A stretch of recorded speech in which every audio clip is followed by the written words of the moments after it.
Hola santos y santas, amigos y amigas, qué bueno estar acá otra vez leyendo la Biblia. Disculpen que ayer no pude porque necesitaba estudiar un poco más, pero ahora vamos a leer, ¿ok? Levítico 25:39. Y cuando tu hermano empobreciere, estando contigo, y se vendiere a ti, no le harás servir como esclavo. Como criado, como extranjero estará contigo hasta el año del jubileo te servirá. Entonces saldrá libre de tu casa él y sus hijos consigo, y volverá a su familia y a la posesión de sus padres se restituirá.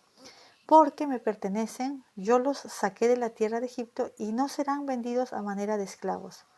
No te enseñorearás de él con dureza, mas tendrás temor de tu Dios.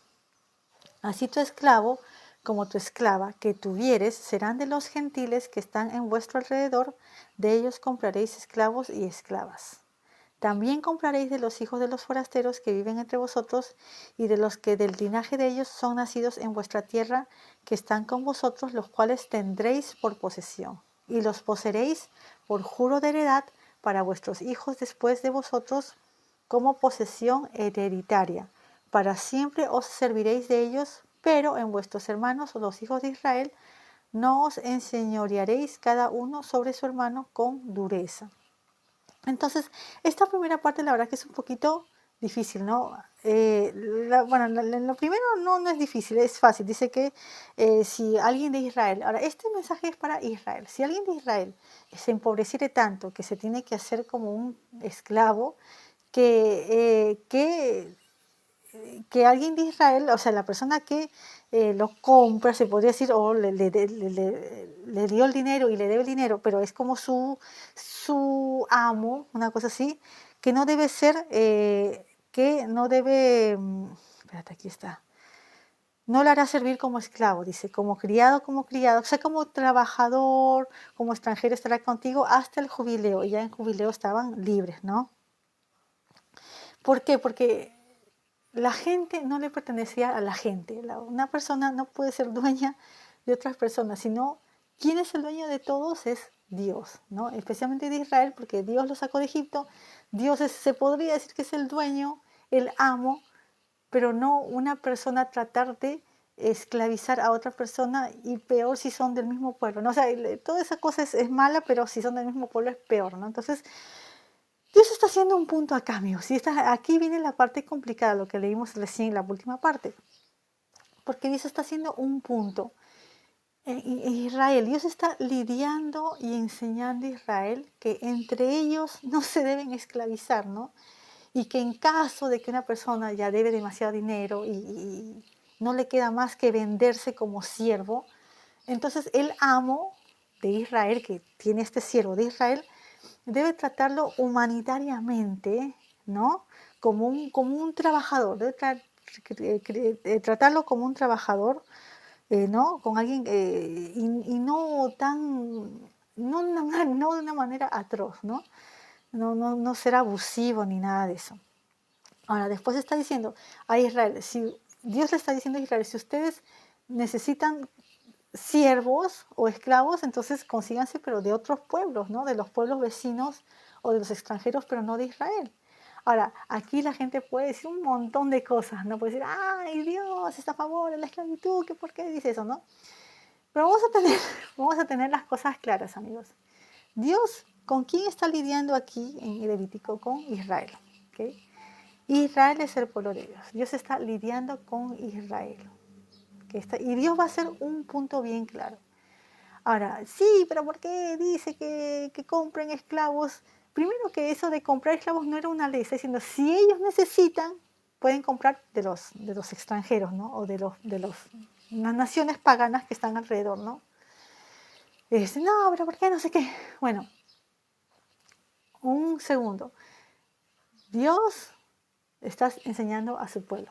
Todo el Antiguo Testamento, ¿qué es, amigos? Es Dios con Israel, Dios con Israel, Dios con Israel. Cuando Israel está bien con Dios, le va bien. Cuando son fieles, obedientes, van bien. Pero cuando Israel se aleja de Dios y se van a los dioses ídolos falsos, obviamente, les va re mal. Es así, el Antiguo Testamento. Le va bien a Israel, le va mal a Israel. Le va bien Es así, todo el Antiguo Testamento. Entonces, Dios está lidiando con Israel. Y ahora, sí, Dios les dice, si ustedes necesitan criados, compren de los paganos, ¿no? Pero ¿cuál es el plan de Dios para los paganos, ¿no? Para los pueblos paganos? ¿Es que para siempre sean esclavos? No, amigos. Dios ahora está lidiando con Israel, pero Dios tiene un plan para el mundo, para el mundo. Ahora, lo primero que le voy a decir, y lo voy a decir, ¿cómo fue que pasó todo esto, no? ¿Cómo empezó la cosa? ¿Saben cómo empezó? En el momento que Adán y Eva pecaron, se divorciaron de Dios y el hombre decidió hacer lo que se le da la gana. Entonces, Dios da la libertad a la gente que hace lo que quiera, ¿no? Ahora, si esta gente pagana tienen dioses falsos, y los falsos, Dios lo va a obligar, Dios te obliga, te va a decir, ámame a mí obligatoriamente. No, amigos, ya la gente decide por sí, ¿verdad? Y esta gente que vivía alrededor de Israel, ellos sabían de Israel, sabían del Dios de Israel, sabían las maravillas que el Dios de Israel había hecho, y aún así eran paganos, ¿no? Entonces Dios quiere hacer un punto acá. ¿Y saben cuál es el punto, amigos? Que el único que da verdadera libertad a las personas es el único Dios verdadero, el Dios de Abraham, Isaac y Jacob. Él es el único Dios que da libertad. Los dioses falsos no dan libertad. El único Dios verdadero da esta ley del jubileo, que era libertad de deudas, libertad de servidumbre, y cada familia regresaba a la casa, a la casa original, a su tierra original, ¿no? Que ellos tenían ya. Desde la época de Josué, cuando Josué repartió todas las tierras en las tribus de Israel, ya aquí, si alguna familia había perdido su casa por pobreza o por problemas, volvían a su tierra original. Y díganme, ¿qué nación tenía una ley así? Ahora, en el mundo han habido naciones, civilizaciones avanzadas, con cosas de agricultura, construcciones, pero díganme, ¿qué pasó a esas civilizaciones? Todas se fueron abajo, se destruyeron, se corrompieron, horrible. ¿Y qué, verdad? Ahora, y el Dios de Israel, el único Dios verdadero, les da esta ley tan grande del jubileo. Y Dios está haciendo un punto en que el único Dios verdadero es Él, el que da la libertad a las personas, el que perdona las deudas, ¿verdad? Él es el único Dios verdadero. Entonces, por eso es importante, amigos, agarrar en contexto total de lo que Dios está diciendo y no agarrar un versículo y decir, ay, sí, Dios está así, no sé qué, no sé qué. Consideran, por eso hay que leer lo más que se pueda, obviamente no en un día, todo, Antiguo Testamento, Nuevo Testamento, y ver qué va con qué, ¿verdad? ¿Qué va con qué? Y no se olviden, ¿se acuerdan que no sé qué, creo que leímos la vez pasada, que Jesús les dijo a Israel, Él estaba en Israel? Pero ¿qué pasa? En esas épocas de Jesús, Israel estaba bajo el dominio de los romanos, ¿verdad? Era una provincia romana. No eran independientes, servían a Roma con los impuestos y eso, era muy duro. Entonces Jesús le dice a Israel que si ustedes creen en la verdad les hará libres, ¿no? Y ellos le dicen, ay, ¿cómo le dicen? Ay, pero nosotros nunca servimos a nadie, ¿por qué dices que la verdad nos hará libres, no? Lo cual era mentira porque se habían servido a Egipto, a Babilonia y ahora a Roma. Ahora, no eran esclavos de Roma, pero no eran independientes. Y él les dice, ¿no? Él les dice que Él es la verdad, que Dios es la verdad. No recuerdo lo que sigue. Pero solamente Dios, amigos, solamente Dios es el que nos da libertad. Voy a ir ahí, ¿ok? Porque es importante el punto que hace Jesús. Y aún nosotros, amigos, nosotros que vivimos en países independientes, que supuestamente todo el mundo es independiente, casi todo el mundo es independiente, pero casi todo el mundo es esclavo de qué? Del pecado, amigos, del pecado, ¿sí o no? Ahora déjenme ver dónde está eso. Libertará, creo que dice acá. Libertará. Aquí está en 8.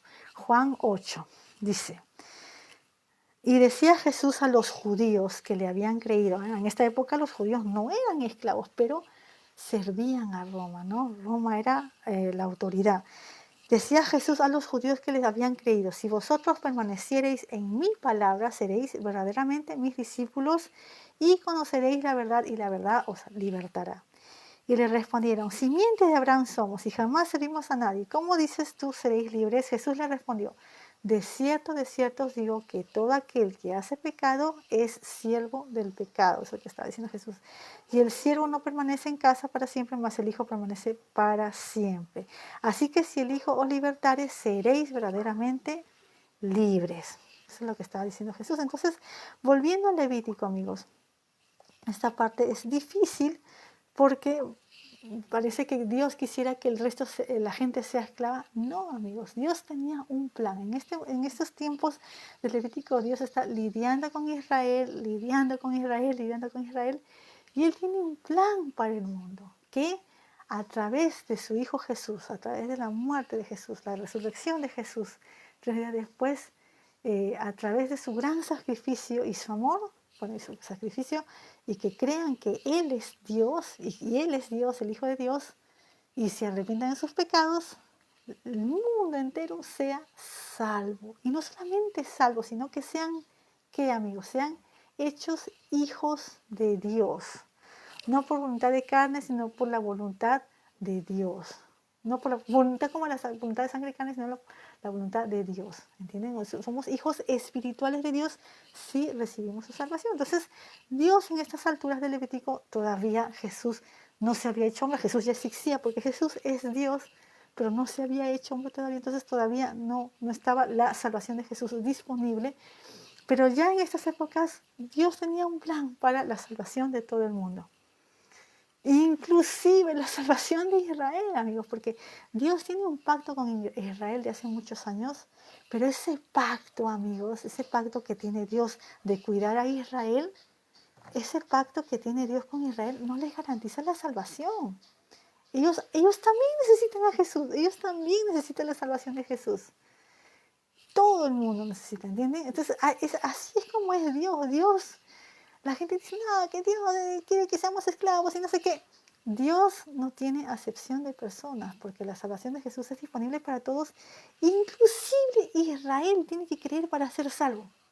O sea, no solamente todo el mundo tenemos que creer para ser salvo verdaderamente, creer verdaderamente, pero ellos también, ¿entienden? Entonces, Dios tiene un pacto con Israel muy grande, muy importante por Abraham, por Isaac y por Jacob, que es un pacto como que de cuidar y de protección, pero eso no garantiza la salvación de ellos. Entonces, la salvación de Jesús es fundamental para todo el ser humano. No importa de qué país seas, no importa si tu origen es de Israel o si tu origen es pagano, como mi origen, ¿no? Como origen de casi todo el mundo. Pero la salvación de Jesús es fundamental para todos. Pero bueno, aquí estamos hablando de los esclavos. Quería explicar eso porque Dios está haciendo un punto acá de que Él es el verdadero Dios, que Él es el único que da verdadera libertad a través de Jesús. ¿Ok? Bueno, entonces vamos a seguir leyendo. Número 47. Y si el peregrino o extranjero que está contigo adquiriese medios y tu hermano que está con él empobreciere y se vendiere al peregrino o extranjero que está contigo o a la raza del linaje del extranjero, después que se hubiere vendido tendrá redención, uno de sus hermanos lo rescatará. O su tío o el hijo de su tío lo rescatará, o el cercano de su carne, de su linaje, lo rescatará, o si sus medios alcanzaren, él mismo se redimirá. Y contarás con el que le compró desde el año que se vendió a él hasta el año del jubileo, y ha de apreciarse el dinero de su venta conforme al número de los años, se hará con él conforme al tiempo de un criado asalariado. Y si aún fueren muchos años conforme a ellos, volverá para su rescate del dinero por el cual se vendió, y si quedare poco tiempo hasta el año del jubileo, entonces contará con él y devolverá su rescate conforme a sus años. Como con el tomado a salario anualmente hará con él, no se enseñoreará en él con aspereza delante de tus ojos. Mas si no se redimiere en estos años, en el año del jubileo saldrá él y sus hijos con él, porque míos son los hijos de Israel, son esclavos míos, a los cuales saqué de la tierra de Egipto, yo soy el Señor vuestro Dios. Entonces aquí está dando Dios las pautas de que en caso de que, por ejemplo, en Israel un extranjero tenga dinero y agarre algunos, o sea, tenga siervos de Israel, que los familiares de este siervo de Israel hagan lo posible por liberarlo, ¿no? Por redimirlo en lo posible, o él mismo, si logra juntar el dinero, puede redimirse y, y en caso de que no pase, no pueda hacer eso, entonces tenía que esperar al año de jubileo para ser libre. En caso, por ejemplo, pasa muy parecido con lo de la tierra. Por ejemplo, si el siervo este de Israel va a ser siervo por 50 años, por todos los 49, 50 años, y el familiar lo quiere rescatar, y por ejemplo este siervo ha servido 10 años, el familiar tenía que pagar esos 40 años que el siervo no va a trabajar con él, no va a ser siervo, ¿no? Que supuestamente iba a trabajar, pero ya no porque va a ser libre. Entonces era lo mismo, por según la cantidad de años, ¿no? Si el siervo, por ejemplo, había servido 10 años y le faltan 10 años más, o sea, solamente va a ser siervo 20 años, pero en 10 años alguien lo puede rescatar o él mismo ahorró el dinero, entonces él tenía que recompensar al dueño por esos 10 años y redimirse, pagar y ya iba a ser libre. Lo más posible era Dios que procuraba que alguien redimiera a alguien de Israel. Y si por último nadie podía, nadie tenía dinero o que el familiar no tenía el dinero o él mismo no podía pagarse, entonces tenía que esperar al año del jubileo. Y el punto grande que hace Dios al final es, dice Dios, porque míos son los hijos de Israel, son esclavos míos a los cuales saqué de la tierra de Egipto, yo soy el Señor vuestro Dios. Bueno, entonces nos quedamos ahí y ya seguimos la próxima semana. Chao, chao.